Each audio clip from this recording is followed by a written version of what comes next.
Hello दोस्तों, स्वागत है आप सभी का आपके अपने चैनल D2R स्टडी में। आज फ्रेंड्स हम लोग पढ़ने वाले क्लास 12 फिजिक्स का चैप्टर नंबर 2 जो हमारा सबका जो स्थिर विद्युत विभव तथा धारिता जो है दोस्तों उसको हम लोगों ने सारा पढ़ लिया है। अब पढ़ने के बाद तो मैंने आपको बताया था कि मैं आपको एनसीईआरटी बुक का सोल्यूशन कराऊंगा।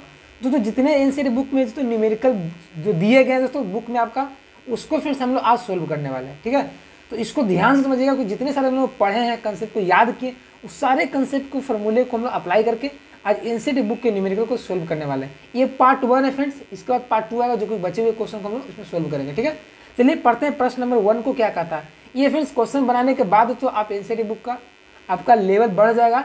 आप कोई भी बुक उठाइएगा तो आप क्वेश्चन आसानी से उसको अटेम्प्ट कर पाइएगा। ठीक है, चलिए देखते हैं, इसको सोल्व करते हैं। तो फ्रेंड्स हम लोग पढ़ते हैं। सबसे पहले क्वेश्चन है फर्स्ट को क्या कहा था, देखिए प्रश्न फ्रेंड्स ये बोल रहा है कि 5 गुना 10 के पावर -8 कूलम तथा -3 गुना 10 के पावर -8 कूलम के दो आवेश 16 सेंटीमीटर की दूरी पर स्थित है, तो दोनों आवेशों को मिलाने वाली रेखा के किस बिंदु पर वैद्युत विभव शून्य होगा, है ना। अनंत पर विभव इसको शून्य मान लीजिए। आपको दोस्तों बताना है कि दो चार्ज है, मान लीजिए तो यहाँ पे है और यहाँ पे है। यहाँ पे फ्रेंड्स मान लीजिए आपका ना QA चार्ज है, कोई दिक्कत। यहाँ फ्रेंड्स मान लीजिए QB चार्ज है और यहाँ से यहाँ तक हो गया, और इसके बीच का दोस्तों डिस्टेंस कितना दिया गया आपका 16 सेंटीमीटर है। 16 सेंटीमीटर है, ये आपका डिस्टेंस दे दिया है दोनों में। अब दोस्तों बोल रहा है कि बीच में कौन सा डिस्टेंस पे विभव शून्य होगा। तो मान लेता हूँ मैं यहाँ पे O डिस्टेंस मान लेता हूँ, O बिंदु। दोस्तों मान लो तो यहाँ पे O पॉइंट है, यहाँ पे जो क्या है विभव 0 है। इसका दोस्तों डिस्टेंस मान लीजिए यहाँ से x। ये सवाल फ्रेंड्स आपका IIT JEE नीट वगैरह में भी आते हैं, तो आपको टेंशन नहीं लेना। ठीक है, 1 सेंटीमीटर मान लेते हैं। अब इसके बाद तो QA का मान दे ही दिया, इसका मान दे ही दिया। तो दोस्तों मैं यहाँ पे लिख देता हूँ, तो मैं माना कि लिख देता हूँ यहाँ पे,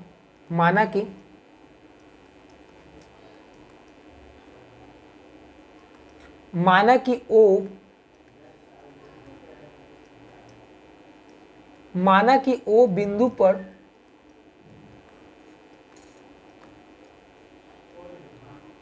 विभव क्या है दोस्तों, शून्य है। ये मान सकते हैं हम लोग, मानने का तो है, मान लिए। अब दोस्तों जब यहाँ पे तो विभव 0 माने दोस्तों O पॉइंट पे, तो आप यहाँ से बोल सकते हैं दोस्तों कि VA प्लस VB बराबर 0। VA प्लस VB जो होगा दोस्तों आपका वो 0 होगा, ये तो बोल सकते हैं हम लोग। तो दोस्तों VA का आपको पता ही होगा। तो VA का फॉर्मूला क्या होता है, किसी भी एकांक बिंदु आवेश के कारण विद्युत विभव का व्यंजक निकालना हम लोग बताया था। आपको क्या बताया था कि 1/4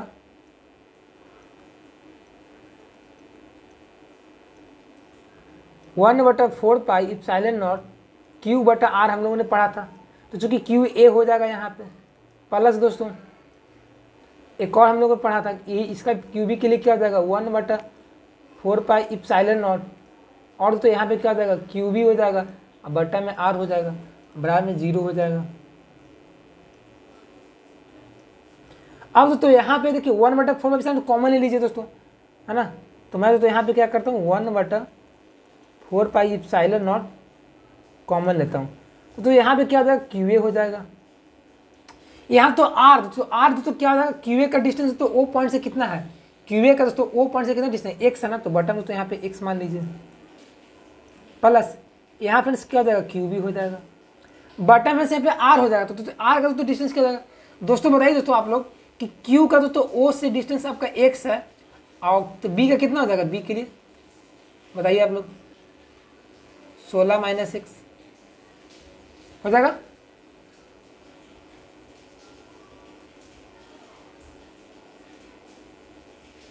-x हो जाएगा, बराबर में 0 हो जाएगा दोस्तों। अब दोस्तों देखिए 1/4 एप्सिलॉन दोस्तों ये को गुना में है, इसे रहेगा 0 हो जाएगा, है ना। तो बचेगा दोस्तों क्या QA प्लस क्या बचेगा हमारा QA प्लस x बचेगा, और दोस्तों क्या बचेगा आपका QB प्लस 16 - x बचेगा।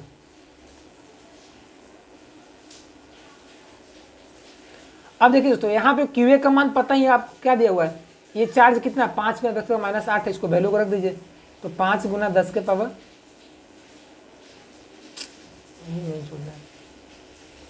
5 गुना 10 के पावर माइनस 8 हो जाएगा। यहाँ पे बटन फ्रेंड्स क्या जाएगा आपका, x हो जाएगा।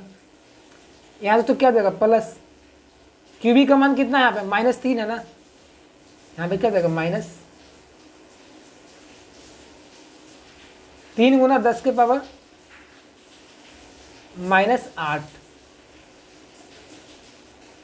बटन में तो क्या जाएगा आपका 16 - 6 बराबर 0। अब तो माइनस वाला उसको क्वेश्चन भेज दीजिए, क्या बच जाएगा हमारा 5 गुना 10 के पावर -8 बटा में x हो जाएगा, ये इस साइड आ जाएगा दोस्तों। तो 3 गुना 10 के पावर -8 बटा में तो क्या जाएगा आपका 16 माइनस में x आ जाएगा। कोई दिक्कत? तो यहाँ 10 का -8 से 10 का -8 कैंसिल हो जाएगा, बचेगा तो क्या 5 बटा 1 3 बटा 16 में गुना कर दीजिए, क्रॉस मल्टीप्लाई। थोड़ा सा इसको हम लोग ऊपर कर लेते हैं। देखिए अब गुना करने आता ही होगा, गुना करिए तीसरा तीसरी कितना हो जाएगा 16 × 5 = 80 हो जाएगा, माइनस में 5x बराबर में 3x, तो 80 बराबर कितना हो जाएगा 8x। यहाँ से x का मान कितना आ जाएगा 10 सेंटीमीटर आ जाएगा, क्या जाएगा आपका 10 सेंटीमीटर आ जाएगा। यानी कि दोस्तों आप इसका दोस्तों आंसर में क्या लिख सकते हैं दोस्तों, आप लोग इसका आंसर क्या डाल सकते हैं आप लोग, क्या x निकला है ना, x क्या था आपका, x कहाँ से था डिस्टेंस आपका, आवेश q1 से था ना, आवेश qa से था। तो यहाँ से आप लिख सकते हैं दोस्तों इसका आंसर में क्या क्या लिख सकते हैं आप लोग कि qa से 10 सेंटीमीटर की दूरी पर विभव का मान क्या होगा दोस्तों, आपका विभव का मान 0 होगा, ये 0 होगा। ठीक है, ये आपका आंसर आ जाएगा। तो बहुत आसान था, बस थोड़ा सा दिमाग लगाना था, ठीक है, बन जाता आपको। चलिए हम लोग आगे सोल्व करते हैं सेकंड नंबर को।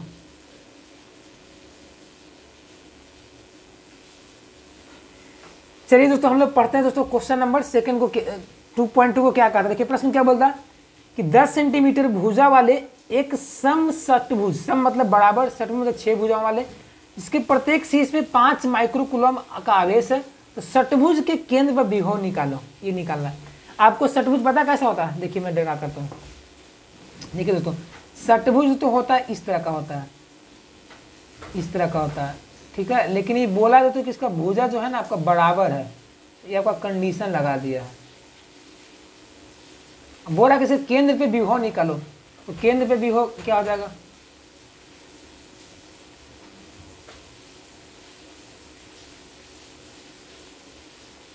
ये आपसे पूछ रहा है। और इसका भुजा का दोस्तों आपका मान दे दिया है, मान कितना दिया दोस्तों आपका, मान आपको तो 10 सेंटीमीटर दिया हुआ है, इसका का तो 10 ही हो जाएगा ना। ये दोस्तों आपका, ये भी आपका 10 ही हो जाएगा, ये भी आपका फ्रेंड्स 10 ही हो जाएगा। अब तो यहाँ पे केंद्र क्या ओ है, ओ, इस पॉइंट में फ्रेंड्स आपका क्या निकालना है, विभव निकालना है ना। और दोस्तों बोरा की प्रत्येक शीर्ष पे कितना दोस्तों आपका है 5 माइक्रोकूलम आवेश, यहाँ भी क्या है आपका 5 माइक्रोकूलम आवेश, यानी कि हर जगह आपका 5 माइक्रोकूलम है। तो बोल रहा है कि इस सब के कारण दोस्तों कितना उत्पन्न होगा विभव, नहीं बन जाएगा, आराम से बन जाएगा। क्या करेंगे हम लोग निकाल लेंगे कि इस 5 माइक्रोकूलम के कारण ई ओ पे कितना उत्पन्न हो रहा है, उसको 6 से गुना कर देंगे, क्योंकि 6 है ना, 1 2 3 4 5 6 है, तो कर देते हैं हम लोग। तो यहाँ पे दोस्तों क्या कर दीजिए, इसका जो टोटल तो भी जो होगा, भी कितना हो जाएगा 6 गुना 1/4 पाई इप्सिलॉन नॉट क्यू बटा में आर हो जाएगा। अब चूंकि दोस्तों आपका आर का मान क्या हो जाएगा, देखिए तो आर का दोस्तों मान क्या आ जाएगा आपका 10 सेंटीमीटर दिया है ना, इसको मीटर में बदल दीजिए, तो कितना आ जाएगा आपका 0.1 मीटर हो जाएगा 6। आप सबको तो पता होगा 1/4 पाई इप्सिलॉन नॉट का मान कितना होता है 9 गुना 10 के पावर 9। क्यू का दोस्तों मान आपको पता है कितना दिएगा 5 माइक्रोकूलम। आप सबको पता होगा कि 1 माइक्रोकूलम में कितना होता है, मैंने बताया था ना 10 के पावर -6 कूलम होता है। अब आर डिस्टेंस दिया हुआ है 0 पॉइंट, इसको कैलकुलेट कर दीजिए। कैलकुलेट करने आता है कैसे होगा, देखिए 6 में 9 से गुना करिए, 6 में 5 से कितना 30, 30 9 कितना हो जाएगा 27, 270 हो जाएगा, है ना। और ये क्या हो जाएगा 10 माइनस कितना हो जाएगा आपका,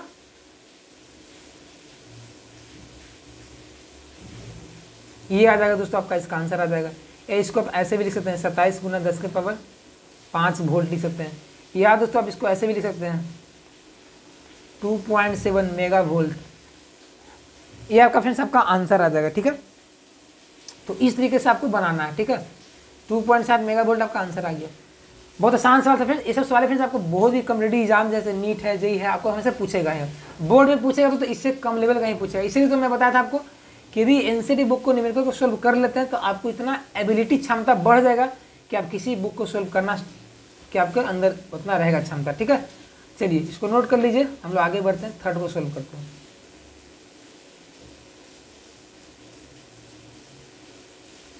देखिए फ्रेंड्स, हम लोग पढ़ते हैं क्वेश्चन नंबर थर्ड। दोस्तों थर्ड थ्योरेटिकल है, दोस्तों जो थ्योरेटिकल सवाल है फ्रेंड्स उसको छोड़ दिया हूँ क्योंकि मैं थ्योरेटिकल के लिए मैं अपने वीडियो में ही बता ही दिया हूँ, तो जो न्यूमेरिकल है जो हार्ड है उसके मैं बता रहा हूँ। ठीक है, चलिए 4 नंबर प्रश्न को पढ़ते हैं। प्रश्न क्या बोलता है कि 12 सेंटीमीटर त्रिज्या वाले एक गोलीय चालक के पृष्ठ पर 1.6 × 10⁻⁷ कूलम का आवेश एक समान रूप से वितरित है, मतलब डिस्ट्रीब्यूटेड है। एक मान लीजिए आपका एक गोला दे दिया है आपका, है ना, जिसका डायमीटर कितना आपका, जिसका रेडियस आपका कितना 12 सेंटीमीटर है। अब इसमें क्या आपका टोटल इसके पृष्ठ पे क्या आपका इतना कूलम का आवेश डिस्ट्रीब्यूटेड है। तो सवाल बोल रहा है दोस्तों कि गोला के अंदर, बी बोरा गोला के ठीक बाहर, सी बोरा गोला के केंद्र से 18 सेंटीमीटर पर अवस्थित किसी बिंदु पर विद्युत क्षेत्र क्या होगा। आपका यहाँ पे ई का मान निकालना, निकल जाएगा, निकल जाएगा। देखिए हम सब क्या पढ़े हैं, ई का फॉर्मूला क्या होता है दोस्तों। देखिए सबसे पहला कंडीशन दोस्तों क्या, गोला के अंदर। तो मैंने जब आपको डेरिवेशन करा रहा था तो मैं आपको बोला था कि गोला के अंदर जो फ्रेंड्स विद्युत जो क्षेत्र होगा वो क्या होता है, वो शून्य होता है। क्योंकि हम सब पढ़े हैं कि गोला के जितने अंदर पूरे आवेश होते हैं उस सारे आवेश उसके पृष्ठ पे क्या होते हैं, एक डिस्ट्रीब्यूटेड होते हैं, आपके पास वितरित होते हैं, उसके अंदर नहीं होता है। क्योंकि आपका बोरा गोलीय चालक है तो उसके अंदर नहीं होता है, इसलिए आपका पहला का आंसर क्या हो जाएगा, 0 हो जाएगा।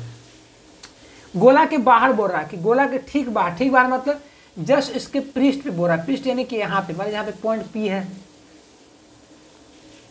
और यहाँ पे इसका केंद्र O है, तो यहाँ पे B नंबर ले लीजिए, तो E निकल जाएगा। E का फॉर्मूला क्या होता है, 1/4πε0 Q/r²। इसका मान टोटल कितना होता है याद कर लीजिएगा, 9 × 10⁻9।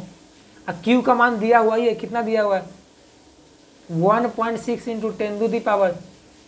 10⁻⁷ कूलम बट्टा में r²। r का मान कितना है 12 सेंटीमीटर, इसको बदल दीजिए मीटर में, कितना हो जाएगा बताइए तो, 12 × 10⁻2 का होल स्क्वायर। आप तो इसको हल कर दीजिए। इसको फ्रेंड्स हल करने के बाद फ्रेंड्स क्या आ जाएगा आपका, इसको फ्रेंड्स हल करिए तो 10 के बाद आपका 5 आ जाएगा, न्यूटन पर कूलम आ जाएगा। ठीक है, न्यूटन पर कूलम दोस्तों क्या आपका विद्युत क्षेत्र की तीव्रता का मात्रक हो गया। ठीक है, अब इसको हल करिए तो फ्रेंड्स आपका कितना 10 के बाद 5 आ जाएगा। ठीक है, क्योंकि फ्रेंड्स देखिए 16 × 9 करिएगा तो 144 हो जाएगा, अब 12 का 144 हो जाएगा, है ना, 9 में से 7 जाएगा आपका 2 बचेगा, अब माइनस यहाँ पे हो जाएगा आपका कितना -4 आ जाएगा, तो ओवरऑल आपका कट जाएगा। ठीक है, और 4 5 10 का 5 आपका इसका आंसर आएगा, कैलकुलेट 10 का 5 आपका आ जाएगा। ठीक है, अब फिर हम लोग इसके आगे बढ़ते हैं, इसके सी नंबर को सोल्व करते हैं। सी में फिर से आपका क्या बोल रहा, बोला कि दोस्तों गोला के केंद्र से 18 सेंटीमीटर पर कितना होगा, 18 सेंटीमीटर, यानी यहाँ दोस्तों कुछ नहीं करना, आपका ई का जो फॉर्मूला दोस्तों लगेगा वो क्या आ जाएगा आपका 1/4πε0 Q/R हो जाएगा, क्योंकि R का डिस्टेंस दे दिया है ना, तो यहाँ पे हो जाएगा 9 × 10⁻9 हो जाएगा। Q का मान तो सेम ही रहेगा और R का मान तो कितना हो जाएगा 18 सेंटीमीटर है ना, तो 18 × 10⁻2 हो जाएगा। ठीक है। तो इसको फ्रेंड्स हल करेंगे तो कितना आपका आ जाएगा, इसको फ्रेंड्स आ जाएगा 4.44 इंटू 10⁴ आ जाएगा न्यूटन पर कूलम आ जाएगा। ठीक है, तो ये फ्रेंड्स आपका फाइनली आंसर आ गया। यदि सवाल यदि एग्जाम में आपका आता है दोस्तों, बोर्ड एग्जाम में, तो ये आपका 5 नंबर लेकर आएगा। ठीक है, बहुत आसान सवाल है। तो एनसीईआरटी में सारा जो सवाल है ना, मैं जनरली आज आप अच्छे से कंसेप्ट को पढ़े हैं, फार्मूले याद है तो बना सकते हैं, क्योंकि जनरली फार्मूला पुट कर आपका आंसर आ जाएगा, कोई हार्ड चीज़ नहीं है। ठीक है, इसको नोट कर लीजिएगा आप लोग यहाँ तक। चलिए आगे बढ़ते हैं।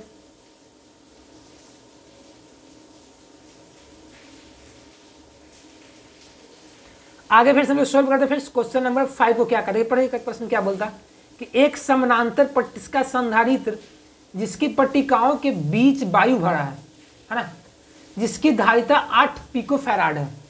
इसमें 1 पिकोफैराड कितने में होता है, 10⁻12 फैराड के बराबर होता है। सवाल बोल रहा है कि यदि पट्टिकाओं के बीच की दूरी आधी कर दी जाए और उनके बीच के स्थान पे 6 परावैद्युतांक का एक पदार्थ भर दिया जाए तो इसका धारिता क्या होगा। मतलब दोस्तों आपका जो डी जो है, डी दोस्तों आपका जो मैंने डी डैश जो है वो आधा कर दिया है, मतलब पहले से आधा कर दिया है। और दोस्तों इप्सिलॉन आर आपका 6 दे दिया है। आपका सी का दोस्तों मान दिया हुआ कितना, 8 पिकोफैराड, यानी कि 10⁻12 फैराड। तो हम सबको फ्रेंड्स पता है, क्या पढ़ा पता है, सी का फॉर्मूला क्या होता है, सी बराबर epsilon naught into A by D होता है। ठीक है, तो दोस्तों हमको तो सी डैश निकालना होगा, तो क्या निकालूंगा, इप्सिलॉन रहेगा, इप्सिलॉन आर भी रहेगा, ए भी रहेगा, ये सब तो कांस्टेंट है। और डी का मान क्या होगा आपका, जो डी जो डी है, जो डी डैश होगा दोस्तों, वो डी डैश क्या हो जाएगा आपका, डी डैश होगा ना। अच्छा कि डी डैश क्या होगा, डी डैश क्या होगा आपका डी के बराबर है, तो यहाँ पे क्या जाएगा आपका d/2 हो जाएगा। तो दोस्तों इसको ऊपर ले जाएगा तो क्या बन जाएगा आपका epsilon naught into epsilon r into a गुना में 2 बटा में क्या हो जाएगा आपका डी हो जाएगा। तो दोस्तों यहाँ से आप सी डैश निकालिएगा, तो इतना के जगह पे दोस्तों आप लोग इतना के जगह पे दोस्तों इप्सिलॉन नॉट इंटू ए इंटू बटा डी की जगह आप सी रख सकते हैं, सी यहाँ पे है ना। तो यहाँ पे क्या रख दीजिए, क्या सी, और दोस्तों क्या रख दीजिए इप्सिलॉन आर गुना में 2। अब यहाँ पे वैल्यू पुट कर दीजिए, सी का मान दोस्तों पता है कितना, 8 है, तो यहाँ पे रख दीजिए 8 गुना 10⁻−12। इप्सिलॉन आर का दोस्तों मान दिया हुआ है 6 दिया हुआ है, अब 2 हो जाएगा। इसको फ्रेंड्स हल कर दीजिए, तो 6 दूनी 12, 12 8 96 आ जाएगा। तो 96 क्या आ जाएगा दोस्तों आपका पिको फैराड आ जाएगा। ये दोस्तों आपका 96 पिको फैराड आ जाएगा। यदि नया धारिता जो होगा कितना होगा, 96 पिको फैराड हो जाएगा। ठीक है, तो चलिए फ्रेंड्स हम लोग पढ़ते हैं नेक्स्ट क्वेश्चन, क्वेश्चन नंबर 2.6 को। क्या बोलता कि 9 पिको फैराड धारिता वाले 3 संधारित्रों को श्रेणी क्रम में जोड़ा गया है। आपका ऑप्शन में बोल रहा है कि संयोजन की कुल धारिता निकालें, यानी कि फिर आपका निकालना है, पहला क्या निकालना, पहला में आपका निकालना तो सी इक्विवेलेंट निकालना है।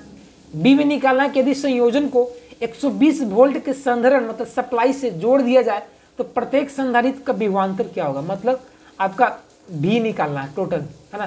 3 गो धारिता है तो आपका तीनों का निकालना है, V1 निकालना है, आपका V2 निकालना है, V3 निकालना है। तीनों दोस्तों आपका क्या श्रेणी क्रम में जुड़े, तो मतलब बोल सकते हैं आप लोग ऐसे ऐसे जुड़े हुए हैं आपका, है ना। ये तीनों का दोस्तों आपका फैराड कितना 9 दिया गया, 9 है ना। तो टू सी इक्विवेलेंट नहीं निकल जाएगा, बताइए आप लोग कैसे निकलता है, हम लोग कैसे पढ़े हैं, फार्मूला पढ़े हैं ना। देखिए हम लोग यहाँ पे फार्मूला क्या पढ़े हैं, सी इक्विवेलेंट निकालने का 1/C इक्विवेलेंट बराबर 1/C1 plus 1/C2 plus 1/C3। तो यहाँ से फ्रेंड्स 1/C इक्विवेलेंट क्या निकल जाएगा, C1 C2 C3 सबका मान तो 9 दिया गया, 1/9 यानी कि तो क्या जाएगा 3/9। तो इस हिसाब से आप निकाल लीजिएगा, सी इक्विवेलेंट क्या जाएगा 9/3 यानी कि 3 आ जाएगा, 3 पिको फैराड आ जाएगा, है ना। इस हिसाब से दोस्तों आपका सी इक्विवेलेंट का जो मान आ जाएगा 3 पिको फैराड आ जाएगा। सवाल यही नहीं है, अभी और सुनिए। देखिए बी नंबर क्या बोलता है कि यदि संयोजन को इस सबको तो क्या करना ना 120 वोल्ट के सप्लाई से जोड़ देना है। तो सप्लाई से जोड़िएगा तो दोस्तों क्या होगा आपका, क्योंकि तो सब में तो चार्ज अलग अलग है ना। देखिए सप्लाई से जोड़ने पे बोल रहा है कि सबका विभवांतर निकालना है, सबके बीच का विभवांतर कितना हो जाएगा, तो निकाल लेते हैं हम लोग। कैसे निकलेगा देखिए, तो सब में तो क्या होगा, तो सब में तो क्यू सेम ही होगा दोस्तों, क्यू है ना। तो हम सब फ्रेंड्स फॉर्मूला पढ़े हैं क्या, C बराबर क्यू इंटू वी, है ना, C बराबर क्यू बटा वी पढ़े ना, तो क्यू बटा वी पढ़े, तो यहाँ से निकाल लेते हैं हम लोग V का मान। देखिए कैसे निकलेगा, तो आपका टोटल दोस्तों सप्लाई का तो जो वोल्टेज का जो मान दिया दोस्तों आपका टोटल तीनों का, वो कितना दिया है 120 वोल्ट। तो यहाँ मान लीजिए V1 होगा, यहाँ मान लीजिए V2 है, यहाँ मान लीजिए V3 है ना। ये आपका C1 है, C2 है, C3 है, यहाँ Q आगे तो सेम ही रहता है ना। तो यहाँ से तो हम लोग बोल सकते दोस्तों क्या, V बराबर V1 plus V2 plus V3, और दोस्तों V का मान कितना दिएगा आपका 120 वोल्ट। अब V1 कैसे निकले तो V का फॉर्मूला क्या पढ़े हम लोग, C बराबर Q बटा V, तो V बराबर क्या हो जाएगा Q बटा C, है ना, निकल जाएगा। तो यहाँ से निकाल लीजिए आप लोग, V बराबर क्या देगा Q बटा C, तो Q बटा C1 प्लस Q बटा C2 प्लस Q बटा C3, है ना। तो यहाँ से क्या देगा आपका 120 बराबर Q कॉमन ले लीजिए, फिर वही बात आ गया आपका 1 बटा C1, 1 बटा C2, 1 बटा C3। इसका मान टोटल कितना आया था, 3 आया था, तो 3 से कट जाएगा 4 बार में, 40 बार में। तो यहाँ से तो आपका Q का मान 40 आ जाएगा। ये तो आपका 40 कूलम से क्या आया आपका, सॉरी ये आपका तो क्या आपका चार्ज आया है। आपको निकालना क्या, वोल्टेज निकालना। तो वोल्टेज के लिए V बराबर फॉर्मूला क्या हो जाएगा, निकाल लीजिए यहाँ से Q बटा C। Q का मान कितना निकाले हैं 40, C का मान सबका कितना, सबके लिए तो 3 ही निकला, तो 40 बटे 3 कर दीजिए। दोस्तों यहाँ फ्रेंड्स देखिए बटन तो C1 plus C2 plus C3 क्या फ्रेंड्स आ जाएगा आपका, ये क्या आ जाएगा, ये टोटल तो क्या आ जाएगा आपका, हमने पढ़ाया था ना अभी 1 बटा C बराबर 1 बटा C1 प्लस 1 बटा C2 प्लस 1 बटा C3, ये आ जाएगा। तो कितना आपका 3 बटा C आ जाएगा, तो हमने यहाँ पे सॉरी C छूट गया, ठीक है, तो 3 बटा C आ जाएगा। तो यहाँ से आपका Q का मान निकाल लीजिए, क्या आ जाएगा 40 C आ जाएगा ना। तो यहाँ से Q का मान क्या आ जाएगा आपका 40 गुना C का वैल्यू कितना आपका 9 है, यानी कि 9 गुना कितना 10 के बाद -12 है ना, 9 पिको फैराड है, यानी कि Q का मान कितना आ जाएगा आपका 360 गुना 10 के पावर -12 आ जाएगा आपका। चूँकि निकालना है V का मान, यहाँ पर गलत हो गया, ठीक है, यहाँ पे थोड़ा सा इसको हटा लीजिएगा यहाँ से। तो फ्रेंड्स यहाँ पे क्या जाएगा आपका 360 गुना 10 के पावर -12 आ जाएगा, है ना। और उसके बटन में तो हमारा क्या आ जाएगा फ्रेंड्स, आपका बटन में तो आपका C का मान, C तो कितना दिएगा C1 C2 C3 सबका वैल्यू कितना दिएगा आपका 9 दिया गया है, ठीक है, 3 नहीं होगा क्योंकि सबके लिए निकालना है, सबके लिए निकालना तो इंडिविजुअल निकलेगा ना। तो यहाँ पे दोस्तों क्या जाएगा 9 गुना 10 के पावर -12 आ जाएगा, एक कैंसिल हो जाएगा। तो यहाँ से फिर आपका कितना बच जाएगा आपका 40 वोल्ट आ जाएगा, ठीक है। तो यहाँ से आप निकाल सकते हैं, यहाँ से V बराबर निकाल सकते हैं कितना 40 वोल्ट आ जाएगा। ये तो सबके लिए फिर सेम ही होगा।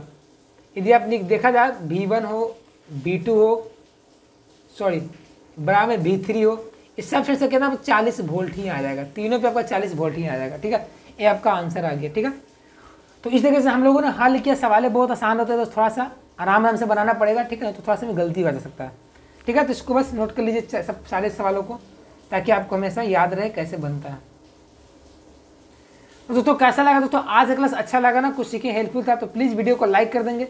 और दोस्तों चैनल पर यदि पहली बार आए हो तो चैनल को सब्सक्राइब कर देंगे, क्योंकि फिर हमारे चैनल पे ऐसे ही दोस्तों NCERT दोस्तों आपका क्लास 10th हो 11th हो सबका सोल्यूशन कराया जाता है चैप्टर को पढ़ाने के बाद, है ना, बुक का सोल्यूशन कराया जाता है, इसलिए चैनल को सब्सक्राइब कर रखें। और दोस्तों इसके पहले दोस्तों चैप्टर नंबर 1 का NCERT सोल्यूशन नहीं देखा तो जाकर देख लें, डाला हुआ अपलोड है, ठीक है। चलिए मिलते हैं नए वीडियो, तब तक के लिए बना रहिएगा। जय हिंद, जय Bharat, take care, bye, best of luck.